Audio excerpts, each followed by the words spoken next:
Well, we are now on to episode 4 of The Last of Us, a little less than halfway through, and I still can't help but wonder how exactly we're going to fit, the rest of the story that we have to tell into the remaining 5 episodes. I do wonder if we're going to end up spilling into season 2, or if we just end up with longer episodes, because I was surprised with this one for the fact it was only like 45 minutes long.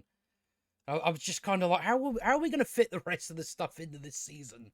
It's just something I wonder, because it is with this episode, it was quite slow. I still think it's a good episode, and it, achieved what it needed to achieve with finally having Ellie and Joel sort of bond without anyone sort of attached, around them. That's essentially what we spend the episode on. We do introduce like an original character. And again, a lot of the stuff being added in, I think it does add to the series, but at the same time, I'm like, I don't know if we can afford original characters. We've still just got that much to sort of go through, so I don't know how that's going to work out. But yeah, as far as this episode, another solid episode. As I said, quite slow, but it does what we need it to do to finally get Joel and Ellie in a place where they sort of need to be. So that aspect of it's good. And I think even Bella Ramsey in this episode is definitely a lot better than what we've seen of her so far. Because so far, in terms of acting, I don't know if it's just solely acting or what she's been told to actually do. But, the episodes before, we haven't really seen much out of her, realizing how dangerous this world is now that she's sort of outside the QZ. Whereas in this episode, that starts to come through. I was a little worried. I wasn't sure, what they were going to do with it, just because, again, on the basis that it's like you're in this dangerous world, yet in terms of the acting and the sort of emotion that gets shown, it didn't show before. But in this episode, I think it comes across a lot better. So, I think that's a better aspect. She now sort of, she listens to Joel, does what he says, and you can see more, there's more depth to the sort of acting in there, which is what we needed to see before. But, I'm kind of glad it has kind of come through now. I don't know what else I've really got to say about the episode before we get into it. But yeah, it's, again, pretty solid, maybe a bit slow, but, it was something that didn't really bother me that much, because we're still doing important things that we need to do. But I think on that note, we might as well just dive into this episode. I don't imagine it would take us that long. As I say, I was surprised it was 45 minutes.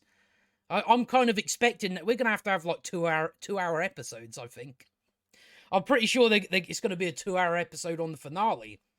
But again, I don't know if they're going to spill this into season 2. From what they've said, it's like the entire first game is going to be told within the sort of first episode. But yeah, it starts off with, because the previous episode we finally had Ellie like find that gun. So she's in there. So I did have questions about how exactly she knew how to use this. She's kind of popping the bullet out the chamber and all that sort of stuff. But that does come up a bit later, so that's fine. But I was going to question. It's like surely you don't know how to sort of how to use that. But it does come up again anyway. So you just have kind of Joel teaching her things about while they're sort of on the road. So he's like siphoning gas and just tells her about the because she's like, do we really need to do this every hour? And it's because the petrol is that old. It starts to break down over time, and then it's sort of more like water than anything else. So it goes pretty quickly. But yeah, they're just on the road, so you've got kind of Ellie just telling jokes out of this book. So that kind of comes up a bit later as more of a payoff, I suppose. At least in terms of, sort of their, bonding them together. But yeah, I've had this freeze again. So yeah, they're now going off. they have kind of repurposed lines, as well. I remember from the game about it's a winner though. In terms of the music they put on. So a lot of this has just got the same stuff as in the game. With like the gay porno mag and all that sort of stuff. But yeah, so we just kind of get it just shows us them traveling, and they have really done a good job with the sort of the way this world looks. It's definitely had a lot of money putting into it, I think. So yeah, you just see all the tanks and stuff like that. So yeah, they pull off the side of the road, and then they're gonna stay here the night. So this is when when Ellie starts to finally realize that it can be fucking dangerous out here. Because yeah, what is it that happens here?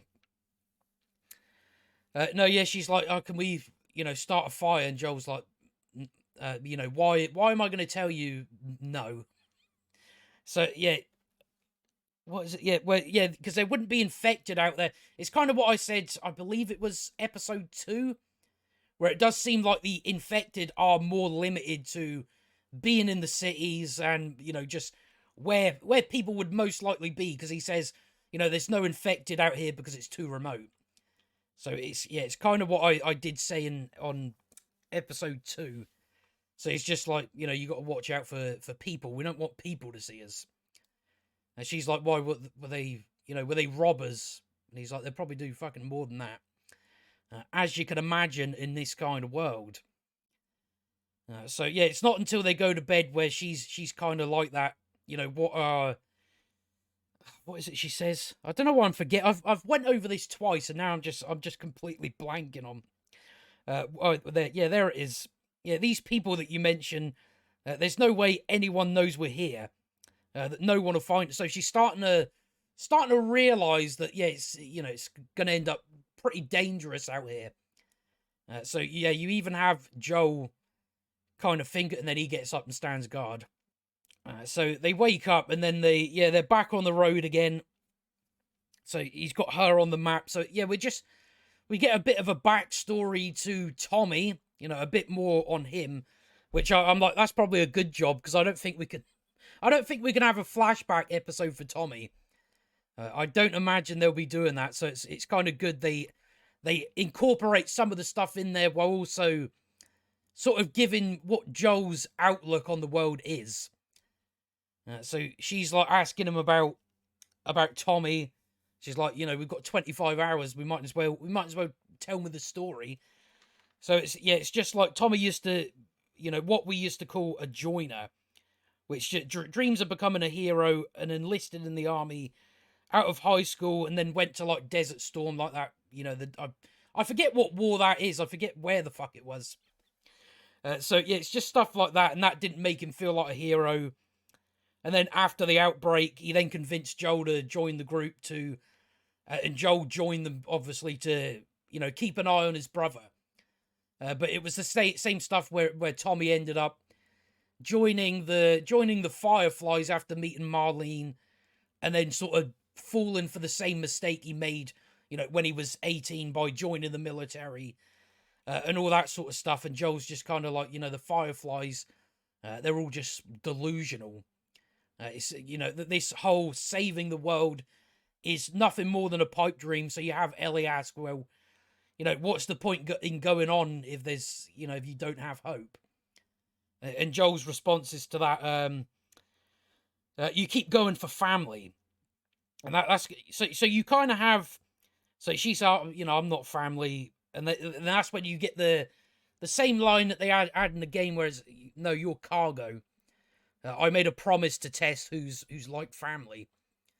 So it does, you kind of have it during this episode where Joel can be quite cold, but now and again he will open up a bit more, especially, he shows more that he cares more about Ellie and doesn't want to see or experience certain things based on her sort of age. So you do have the sort of walls coming up and going down now and again.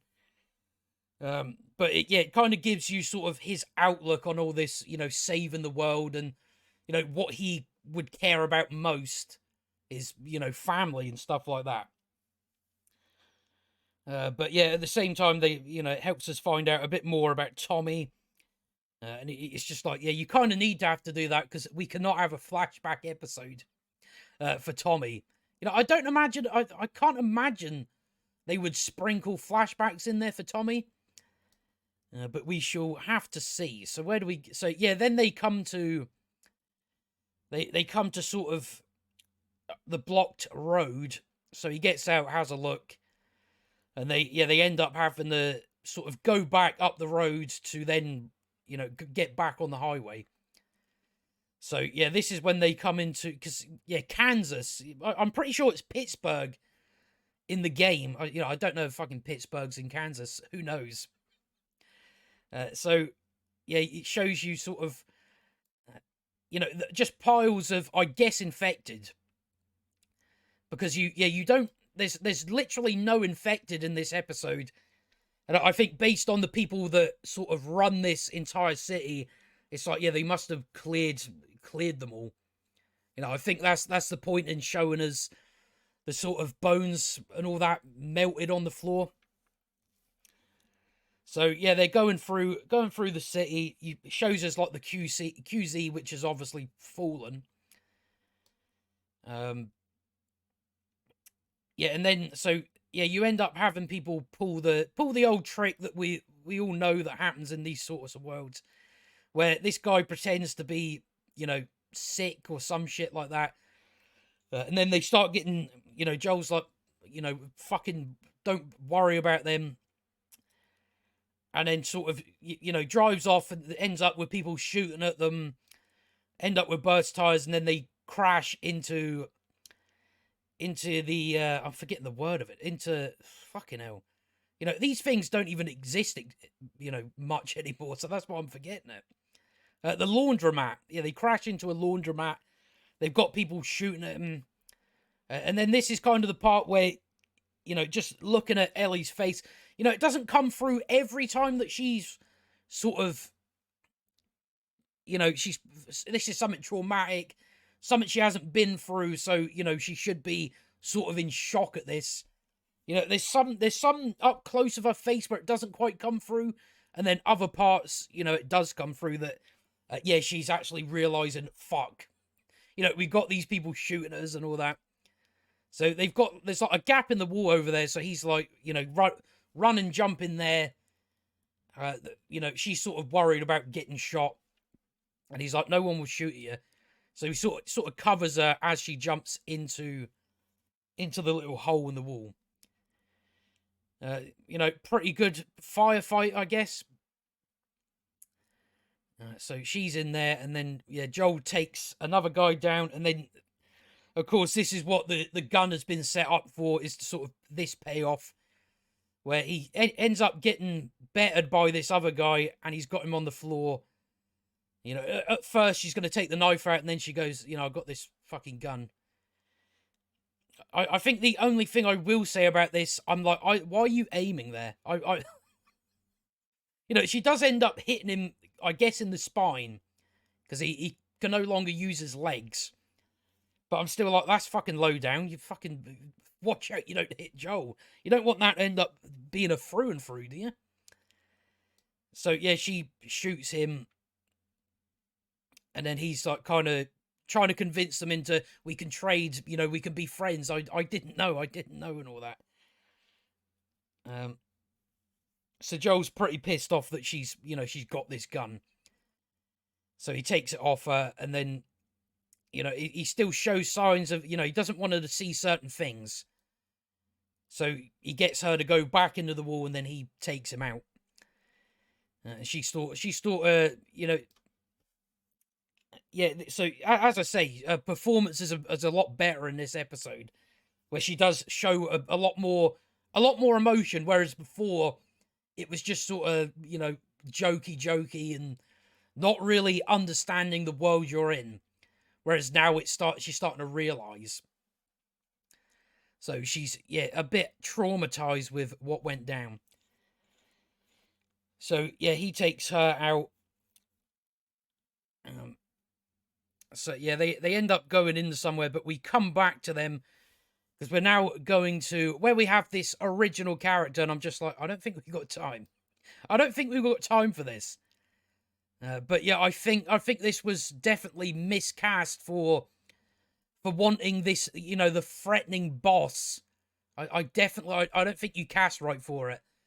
I think it just comes down to her voice, where it's very, very soft spoken. I'm like, she's trying to threaten this guy, and I'm like, you just don't come across threatening. I just don't understand, because she's in charge of, because I did look, I think this group is supposed to be, a revolutionary group. I think that's kind of the idea behind them, and she like leads this group, and I just think, I don't know why would anyone sort of listen to you. Again, she's just very, very soft spoken, and I was kind of comparing it to, whereas you take like The Walking Dead, because I'm one of the few people that actually watched it, not to the end, but at least to the Whisperers, and I mean like Alpha in that show is fucking scary. It's like you understand why the group would, make her the Alpha. Whereas in this, I'm just like, why exactly are you in charge? I don't understand it sometimes. I'm like, it just comes across very, I just don't buy it. I just don't buy that she's in charge of this group. But yeah, we just find out stuff about her, because this is, I think essentially it's put in to sort of add to the, if people have played the game, Henry and Sam, which they come into it at the end of the episode. But that's who she's looking for, because her brother was killed by Fedra, I think. So I think Henry like ratted on her brother, and then Fedra killed her brother. So I think she's trying to find out information from this doctor. I better flip my page.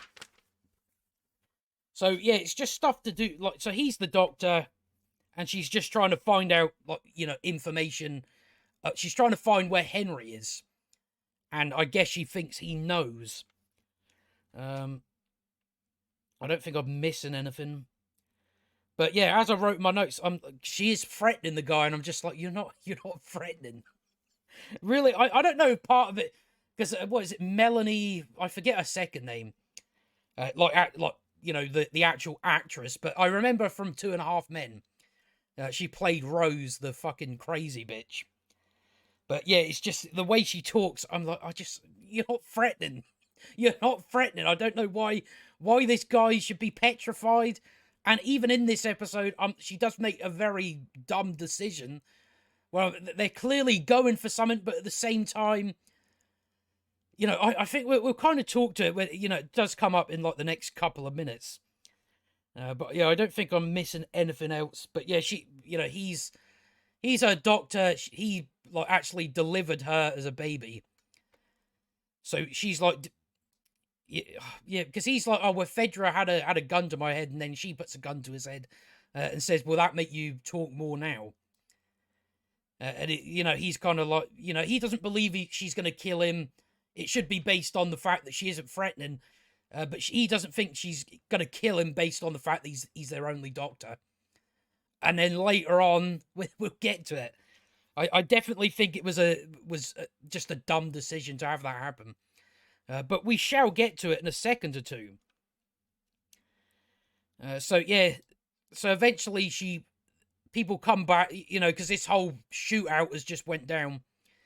So they bring people back that are not doing quite well. But he's clearly fucking dead, I guess. Because she does say, oh, is there, can we save him? And what if I've got a doctor? And then they're like, even with a doctor, that's not gonna work out. So what she does is she walks off, and did I miss it there? She walks off, and then she kills the doctor. It's like, what are you doing? Why are you killing the only doctor you have? That doesn't make any fucking sense to me.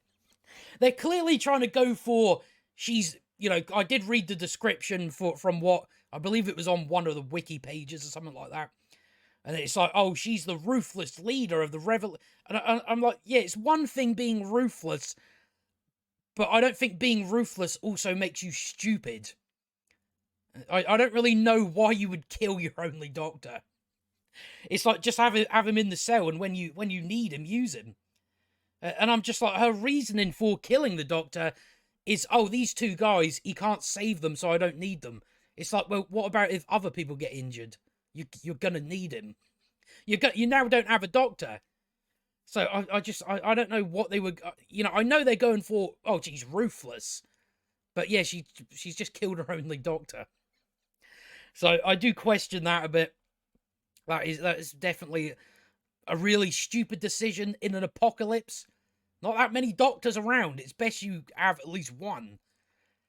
So yeah, I don't really think there was much of a reason to kill him, really, other than, oh, she's ruthless. She is. So that's probably the only thing. That's the main thing about this episode where I just think that's fucking dumb. Then, isn't it? Doesn't really make any sense to me.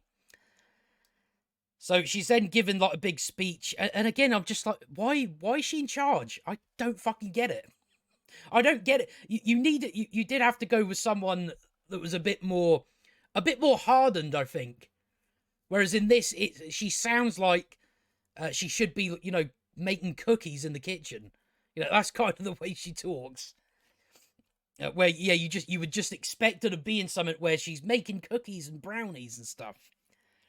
So I just, again, I don't buy her as running this group. It may not matter anyway, because, she's not going to be in it fucking long. I'm not saying she dies in this episode, but she's not going to be in it that, very long. From where we know the story is going. But yeah, it's just one of those things where I'm like, yeah, she sounds like one of those cartoon squirrels. It's just kind of like that voice. So yeah, she's just like, this is clearly Henry's work, the guy they're looking for. And he won't stop until we stop him. So yeah, they're now, bashing down doors and looking for them, and then we get back to Joel and Ellie, and this is sort of when they just kind of, have the sort of heart-to-heart about what's went down with her shooting the guy. And all that sort of stuff. It's quite a good scene in the show. I definitely think the best scene, in this episode anyway. Because it, has Joel opening up. The same with Ellie, and it just, it's starting to strengthen their bond a bit more. So let me just make sure I haven't missed anything. I should really read these notes before I start recording it. But sometimes you end up forgetting stuff.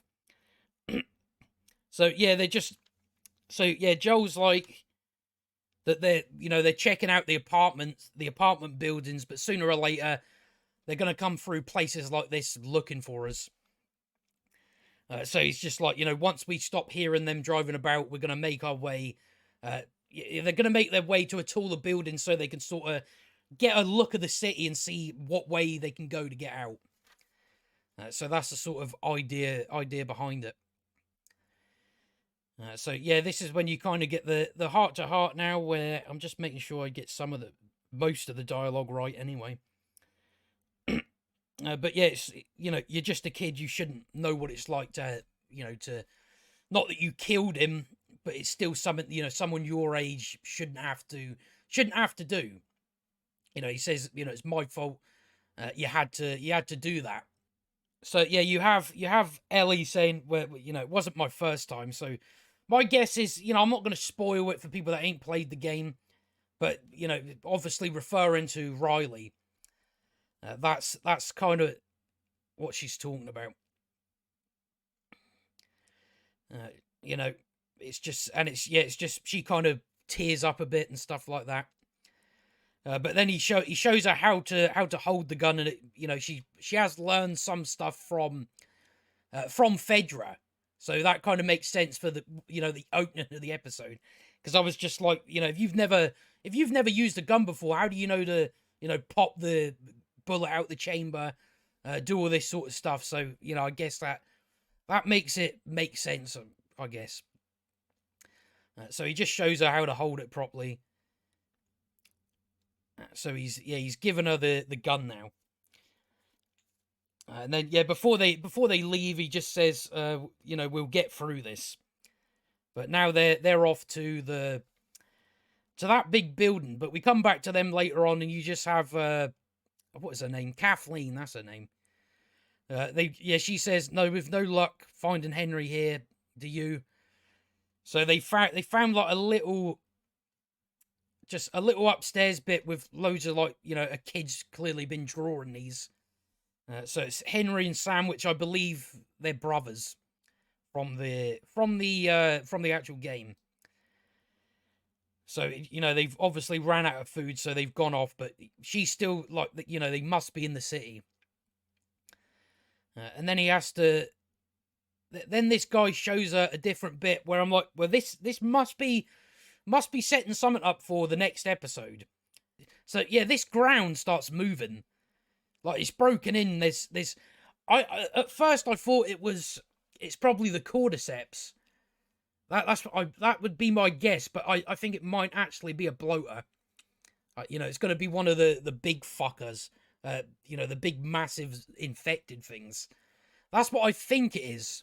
We know they're gonna repurpose the bloater stuff at some point in this show, because we didn't get it in episode 3. And I still think part of the reason they didn't have the high school and the big bloater and all that was partly to not be compared to The Walking Dead. Because in the second season of that, they had, zombies in a high school. So I think that's why we didn't get it there. At least one of the reasons. So my guess is it's probably a bloater. We're probably going to have Joel and Ellie come through this part at one point, and it's going to be, a big, massive bloater. So that's my guess. But I'm like, how the fuck did it get under there? I'm not too sure. I guess if the cordyceps drags one of their infected under, he could end up there. But at first I thought, it must just be cordyceps then. So she's just like, we'll deal with that after we found Henry.